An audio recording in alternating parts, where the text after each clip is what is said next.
खालिस्तानी आतंकी देविंदर पाल सिंह भुल्लर को बड़ी राहत देते हुए सुप्रीम कोर्ट ने उसकी मौत की सजा को उम्र कैद में बदल दिया है। दया याचिका के निपटारे में देरी और खराब मानसिक हालत के आधार पर मुख्य न्यायाधीश पी सदाशिवम की अध्यक्षता वाली 4 न्यायाधीशों की पीठ ने यह फैसला दिया। भुल्लर के लिए राहत इसलिए भी बड़ी है क्योंकि अप्रैल 2013 में सुप्रीम कोर्ट की 2 न्यायाधीशों की पीठ उसकी ऐसी ही एक याचिका को रद्द कर चुकी थी। लेकिन 21 जनवरी 2014 को दया याचिका में देरी और खराब मानसिक हालत के आधार पर 15 लोगों की फांसी को उम्र कैद में बदलने के सुप्रीम कोर्ट के फैसले के बाद भुल्लर की पत्नी ने एक बार फिर अदालत का दरवाजा खटखटाया था। The court has noted that there is a delay of 8 years which is completely unexplained and is therefore inordinate and amounts to cruelty. Bhullar साहब एक मानसिक बीमारी का शिकार हैं, तो दोनों वजह के मुताबिक उसकी सजा को कम करके उम्र कैद में तब्दील कर दिया गया है।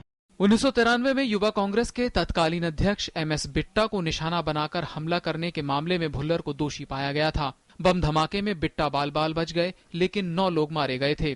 बिट्टा ने सुप्रीम कोर्ट के इस फैसले पर गहरी नाराजगी जताई है। जहां तक मानसिक पीड़ा का सवाल है, मैं एलानिया कहता हूं कि उसकी दोबारा अगर जांच कर ली जाए तो आपको ये पता चल जाएगा कि हिंदुस्तान के कानून के साथ, हिंदुस्तान की व्यवस्था के साथ, हिंदुस्तान के उन शहीद परिवारों के साथ कितना बड़ा धोखा हुआ है।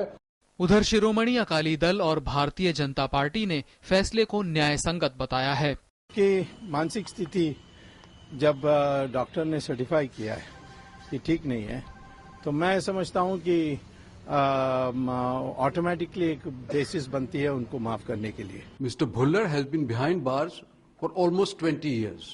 3 medical boards have examined him and they have held that he is mentally unstable.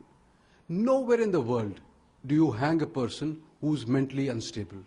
वहीं कांग्रेस का कहना है कि मृत्युदंड पर सुप्रीम कोर्ट के हाल के फैसलों को देखते हुए वह इस फैसले से हैरान नहीं है।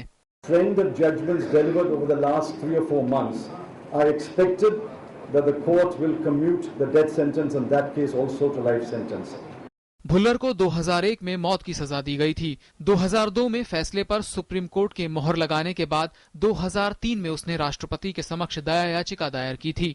इस पर 2011 तक कोई फैसला नहीं आया। इसी देरी के आधार पर दायर याचिका को अप्रैल 2013 में सुप्रीम कोर्ट की 2 जजों की पीठ ने रद्द कर दिया था। लेकिन भुल्लर की पत्नी की नई याचिका पर 31 जनवरी 2014 को सुप्रीम कोर्ट ने उसकी फांसी पर रोक लगा दी थी। हालांकि केंद्र सरकार ने शुरुआत में भुल्लर को राहत दिए जाने का विरोध किया, लेकिन उसकी खराब मानसिक हालत और सुप्रीम कोर्ट के 21 जनवरी के फैसले को ध्यान में रखते हुए केंद्र ने अपना विरोध वापस ले लिया। ब्यूरो इनपुट के साथ विकास सारथी, DD न्यूज, दिल्ली।